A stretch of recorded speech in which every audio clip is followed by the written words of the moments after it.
Hey guys, what's up? Pixels in. In today's video, I'm giving you my honest review of the new Army of Darkness DLC that we just got on Evil Dead the game. Obviously, the main thing for this DLC was the map, so we're just going to start talking about the map. And not only that, after we've gone through my review of all the new points and things that's just been added, I'm going to go through the balance changes as well. So it's just going to be like a whole thing in all one video for people who obviously didn't get the time to obviously check out social media and go through all the patch notes and stuff like that. So I just thought I'd pilot everything into one video and we'll just begin this review in anyways. So obviously the first thing, like I said, the big thing is the map. The map is absolutely fantastic. Absolutely love the map. The design, the layout, everything about it is amazing. Even the castle you can spend a lot of time looting in. Unfortunately, you can get a bit lost in there, but honestly, it is amazing looting inside the castle as well and looking around all the different areas and stuff. I absolutely love it. On top of that, I love all these little village areas that's around the castle. I kept saying in my stream, like, wow, I really like these little areas that you can explore, because obviously in the movie you don't really get to see stuff around the castle or anything. You really get to see the cemetery and the windmill. So obviously seeing the windmill and stuff in an actual game is actually like, it's absolutely amazing. Not only that, but the cemetery looks fantastic as well. So then they added this new exploration mode. So the solo exploration mode, basically you can go around the map and explore for yourself. Unfortunately, you can't choose what map that you want to explore. Hopefully they add that further down the line. I was a little bit disappointed they didn't add that for people who want to obviously check out a certain map and certain areas on the map. And it's obviously just pot luck if you get that map, but honestly, I think the exploration mode is something that a lot of people wanted. It's a nice, just little casual experience, walking around, getting a view of the environment, taking in all the graphics and the detail that this game has to offer. Not only that, but you can actually fight the demon as well. You can fight a little bit of the boss. If you go towards the castle on the new map, you can actually fight Evil Ash there as well, which is great. So yeah, it was a nice little mode that they added for people. On top of that, they added some new outfits in the game as well. So the Lord Arthur outfit, I'm personally a huge fan of this, as well as the Henry outfit. The Evil Ash outfits I really like as well. Evil Ash looks a bit weird on the gilded outfit, but his elites look really awesome and solid as well, which is great. So I really like these outfits. There was a little bit of a hiccup with the outfits when they got released. Unfortunately, you had to actually reinstall the outfit add-on quite a lot before it worked, and it was a bit of a pain in the ass, and I know a lot of people are still kind of having an issue with that. So I was a little bit disappointed that the outfits were a bit of a mess when they launched with this update, but they fixed it relatively fast, which was good to see. And then obviously the Army of Darkness Ash pre-order skins will be purchasable now for everyone who didn't pre-order the game. I was very disappointed in this, being a pre-order person who got, the game's only been out actually 8 weeks, just over 8 weeks, nearly 9 weeks. So yeah, the fact the game's only been out for less than 9 weeks, and obviously they've given away the pre-order skins to people who want to buy them already, is pretty crazy if you ask me. I think 6 months should have been the minimum that we should have waited for that. Unfortunately, they've added it. Obviously, a lot of people, I know you guys wanted to check out the new skins and use the new skins for yourself on Army of Darkness Ash, but coming from someone who pre-ordered the game a while back, obviously when the pre-orders got announced, and it kind of took away the meaning of actually pre-ordering the game for a while, and kind of showing like the exclusive skins of that. And the only thing I really have exclusive now is my Savini Ash skin. But yeah, it was kind of a weird move that they did that. I think it was a bit of a knee-jerk reaction to people complaining that there wasn't enough outfits in the game and stuff, and seeing other people having the Gallant Knight outfit that maybe felt a bit left out. But honestly, like I said, I was a bit disappointed that they did it so early. Like I said, the game hasn't even been out for 9 weeks yet, and yeah, it's just crazy. But anyways, let's move on. So the next big point that they've added to this is the new weapon, the mace and the explosive crossbows. So the new mace is absolutely fantastic. I've got a few build videos actually going out on this, and already a few videos in general just going out over this mace. The mace is absolutely fantastic to use. It's really fun. It's actually really good for using heavy combos as well. It can just lock onto targets from such a great distance, and it absolutely just massacres everything. It's a really fun weapon, and not only that, but the executions are fantastic as well. Really good to use. And the explosive crossbows are a little fun. I haven't played around with it too much. It's a good AoE weapon. I think it might be something to look out for on Amanda. I'm going to test that out later on. But yeah, it does sound like a really fun weapon to get get a taste of and get a use. And yeah, it's good to kind of do a bit of balance bar damage as well. So it's not bad, but it's not great at the same time. It feels like a decent weapon to add to the game.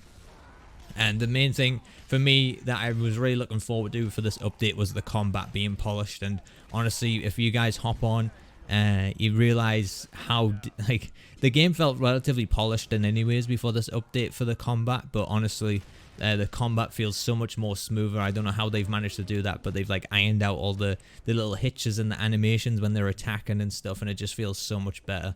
And not only for the quick melees, but also for the heavy attacks as well.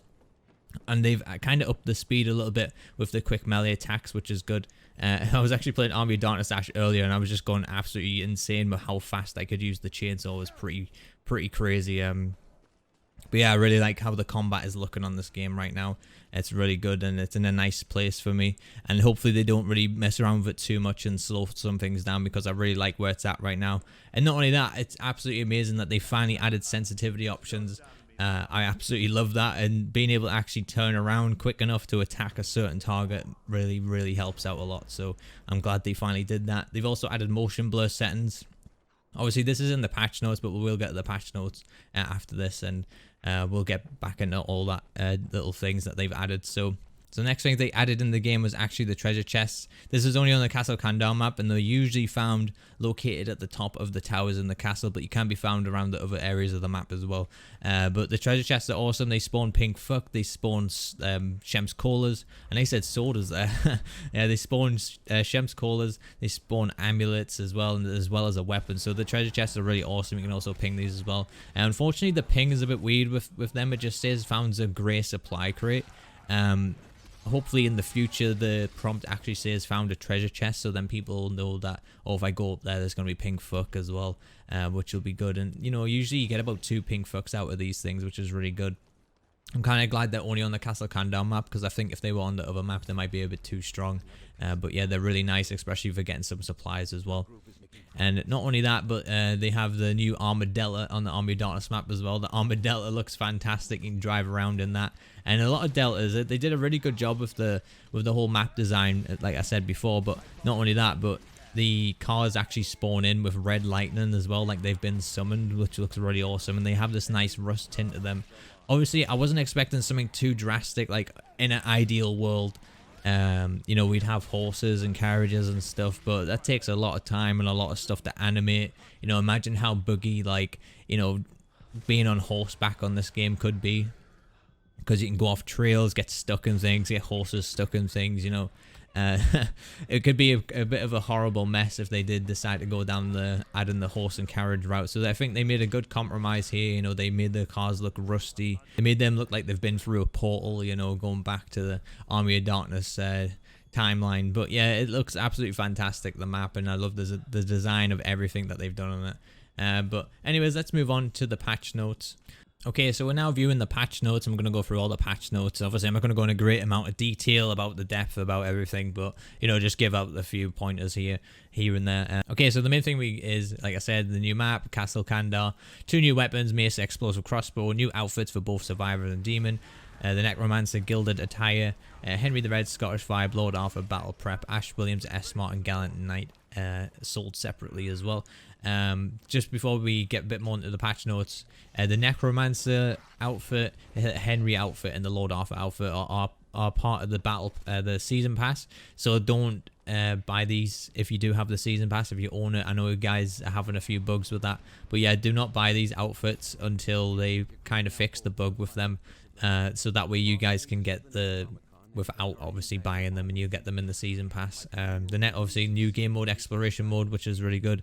Added option to buy and customize screamers. Okay, so we actually didn't discuss this before, but the screamers in the game now, which is really cool. I hope we can get some of the, like, you know, you give the jumps when the demon jump scares you. Obviously the demon sees like a Polaroid of your character that they jump scared. I hope I can change mine and give him like the middle finger or something like that with Ash. I think it would be hilarious.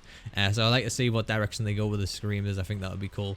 Got jump scared a few times off Evil Ash, and they had the new screamer there with like all the skeletons on it, which looked really cool, and it made a different noise. So it was a nice little touch that they added to the game. I kind of like it. Okay, so moving on, we got the new features. Obviously, Push to Talk was very heavily requested by the PC community, so it was really good to see that added.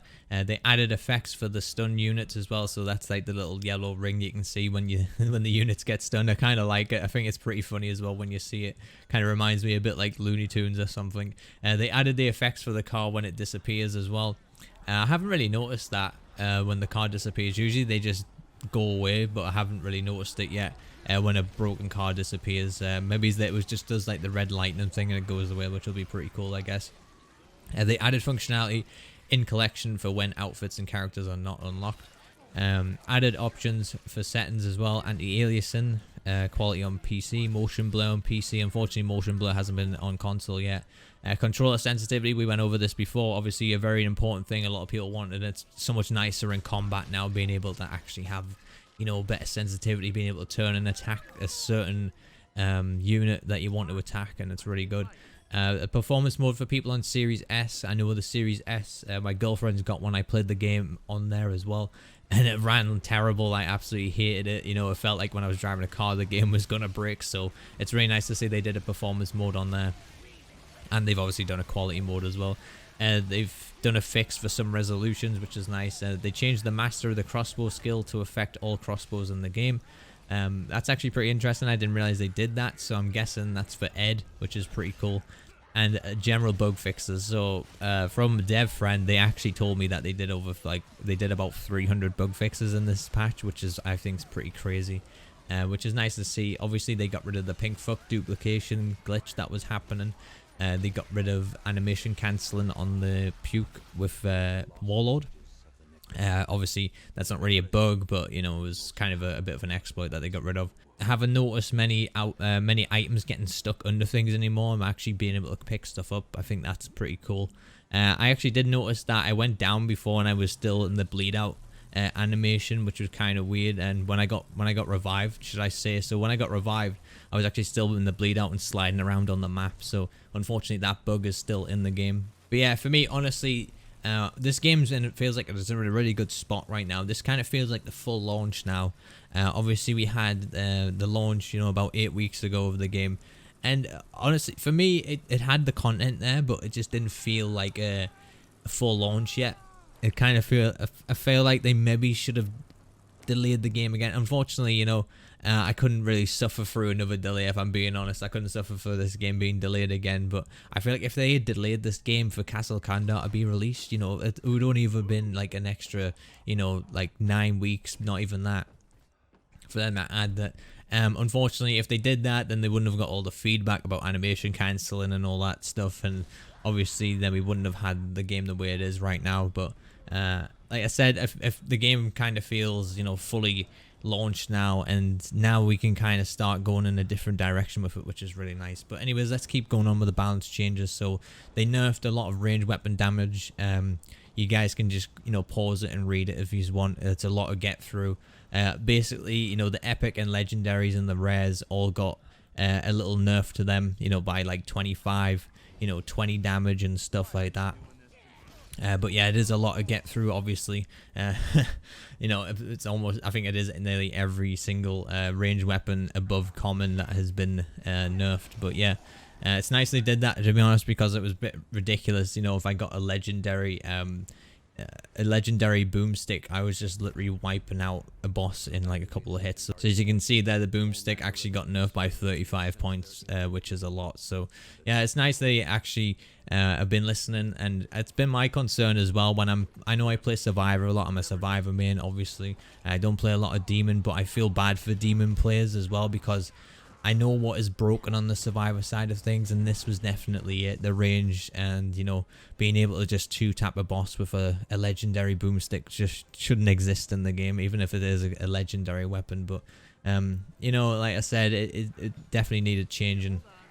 And we're going to move on to the melee weapons dismemberment damage. So this was a nice one. This is just buffed on the chainsaw. So I didn't really play around with this too much. I didn't really notice much of a change. I did do a test with Army of Darkness Ash. I did a full dismemberment build, and I was actually one-shotting quite a lot of things with it, which was cool. But you know, it's nice they kind of buffed up the chainsaw a bit on the common, rare, epic, and legendary for the dismemberment damage.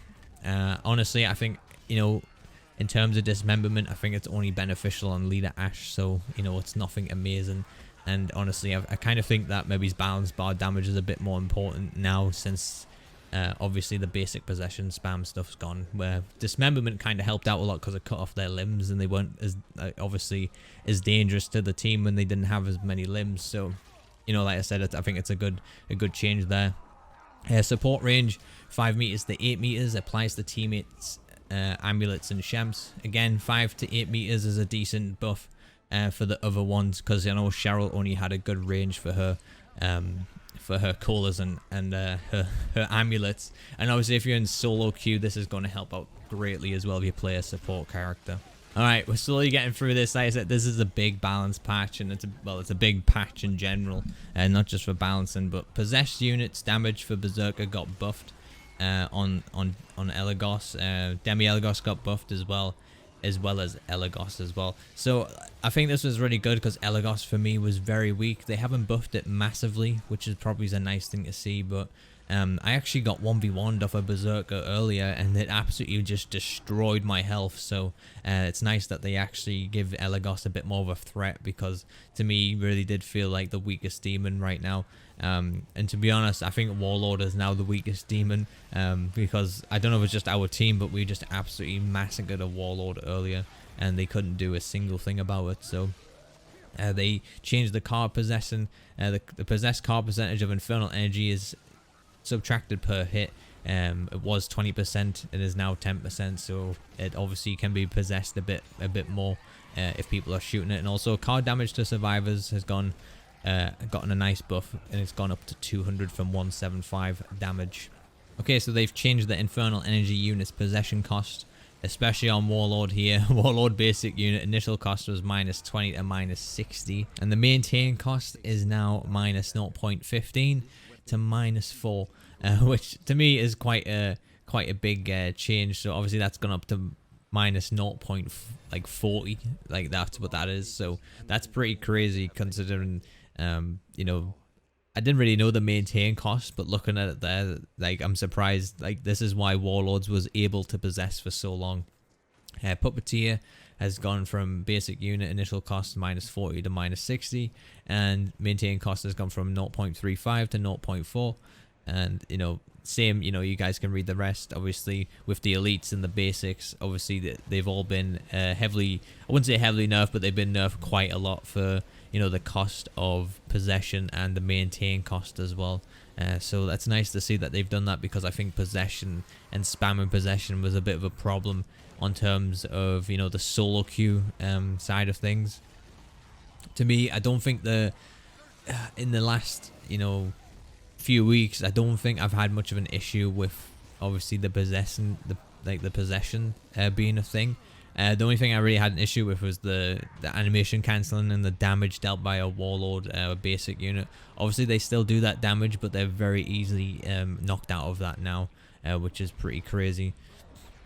So Infernal Energy units possession cost at events, they've also changed that up a little bit. Puppeteer basic units has gone from -40 to -20, so they've buffed that. The maintain cost has been buffed as well. Warlord elite unit has gone from -30 to -50, and maintain cost has gone from -0.3 to -0.35. So they've nerfed the elite by the looks of it there. Puppeteer elite unit initial cost has gone from -30 to -50 as well. So yeah, it looks like they've buffed the Puppeteer basic cost, and they've nerfed the elite cost there. And Necromancer elite unit initial cost has gone from -30 to -50 as well, so that costs a bit more.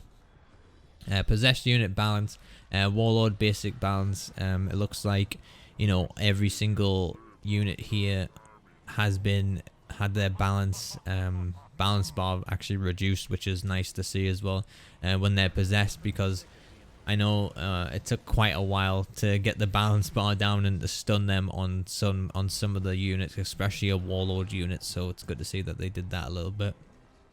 I think, you know, I know demons, they kind of suffer quite a bit, and you know they might look at this like, oh man, demons just got quite a big nerf, but honestly, if you look at the last two patches, survivors, like the last two balance patches, survivors got absolutely massacred in terms of nerf and stuff. And you know, they're still nerfing survivors as well. I just think they're doing the best to try and obviously balance the game around. You know, they kind of make changes, and then you know they kind of give us to test it out for a couple of weeks, and then they might, you know, make a decision, well, maybe we need to buff the balance bars up a bit more. So we'll have to wait and see what happens with those. Possession costs have been raised across categories to include maintaining possession cost reduction, possession initial cost reduction, and possession balance cost scale upwards from levels 1 to 5. Warlord and Necromancer have required threat level 6 to unlock possession upgrades. This means obviously the basic spam at the start of the game won't be as effective until level 6. So yeah, I think that's a really nice change that they did there. Demon upgrade for the boss. The boss units will have increased damage and health on level 4 and level 5 for boss upgrade. So I think people might need to start leveling up their boss upgrades when they're doing the demon threat level stuff, because I think, you know, they're really trying to push it. So now you start doing the boss and using the boss a lot more and making them really difficult to take down. So it might be something to test out over the next few days, to do a few boss builds on your demons. So Demon Vision upgrade is increased distance at level 1, level 2 and level 3. And basic Demon Vision has been reduced from 100 meters to 85 meters. So maybe is that like a bit harder to detect survivors?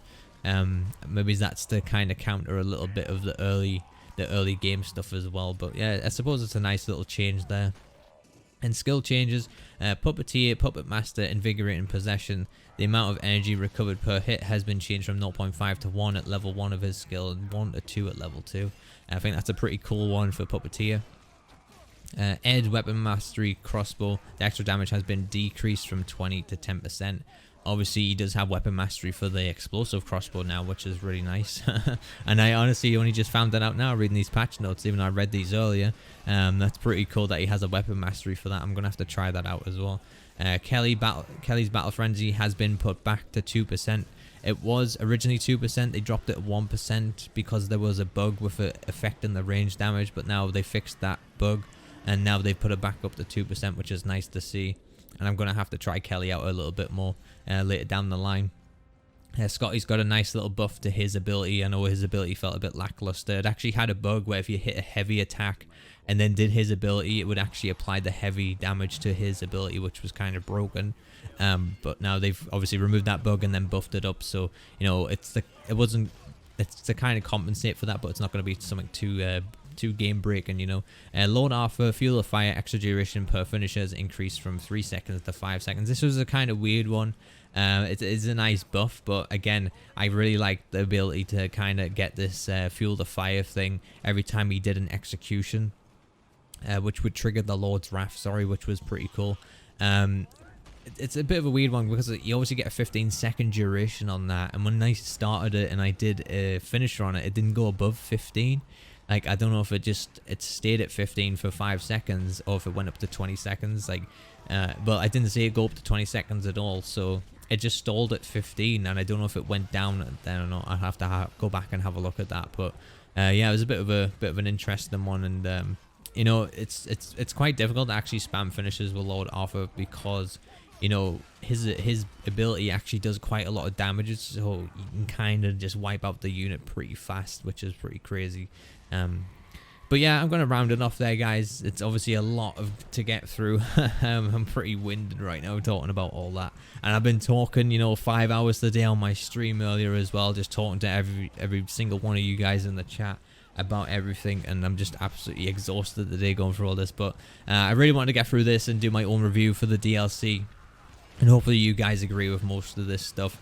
I know Demon players might be a bit hurt with this update, but honestly, this is just all, you know, it's all learning curve. This is how balancing happens in games. You know, you've got to test some things out before, you know, some things get changed and all that. But yeah, like I said, my overall review for this update, I think it's absolutely amazing. I think they've done a really good job, especially since the game's only been out, you know, just over 8 weeks. And you've got to think we've had, you know, 4 patches before this that we had, and then we've had this big update as well. So that's, you know, 5 updates in this game that we've had in under 9 weeks, just over 8 weeks, which is pretty crazy stuff. And like I said, I'm absolutely loving the new update.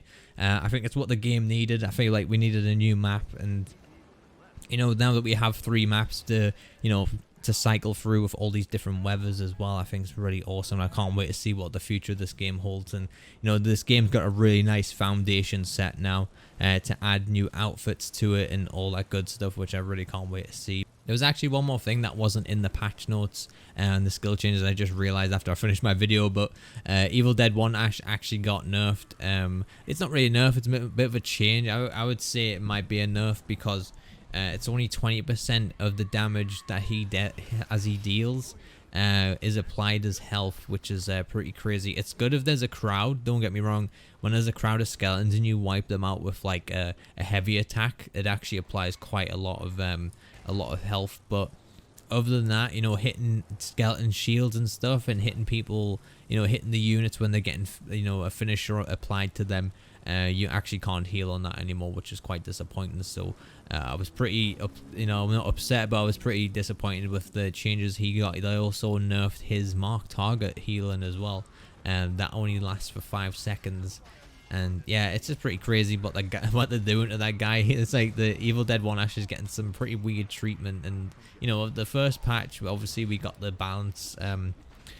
The first patch we obviously got the nerf to his, you know, standard healing, which was from 35 to 25, and we've had that for a while. And then we were expecting some buffs for this dude, and then they've just, you know, kind of done a bit of a 180 with what they said they were going to do, and then they've just, you know, did that. And it's just, you know, it's like this guy's just getting massacred for no reason. I feel bad for support Ash players, but yeah. Thank you guys so much for watching. Hopefully you just followed along okay. I know it was a lot to get through, and obviously I'm not the best commentator or anything like that, but I really wanted to get through this and, like I said, give my review on this update, which, like I said, I think it is absolutely amazing. Leave me a like down below, leave me a comment, let me know what you guys think. I really want to know what you guys think of this update, if you are enjoying it or not. Yeah, thank you guys so much for watching. Like I said, hit that sub button if you're on your channel. I do stream this game Monday to Thursday, and I have been Pixels, you know, my awesome viewers. I'll catch you guys in the next one.